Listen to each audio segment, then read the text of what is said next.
الفيديو ده عن النوع النادر من الرجالة. أهلا بيك في عالم السيجما ميل، الراجل اللي مش بيحب الأضواء، بيشتغل خلف الكواليس وبيميل للوحدة، وكما قال الشاعر دماغ شغالة مش بتنام.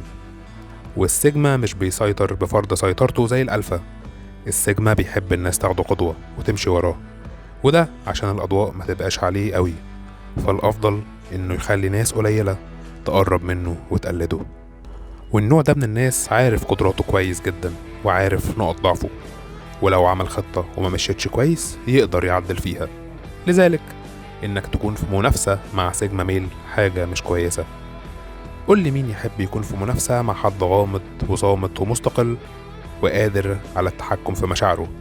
لذلك لو انت شخص نرجسي أو متلاعب ابعد عنه، ولو انتي هتتجوزي من سيجما ميل تأكدي إنه هيدي وقت للبيت كبير جدا، وغالبا لو حاجة باظت هيعرف يصلحها. حد يسألني يعني السيجما ميل ده مفيهوش عيوب؟ لا طبعا عنده بلاوي، بس ده كلام تاني لفيديو تاني. سلام.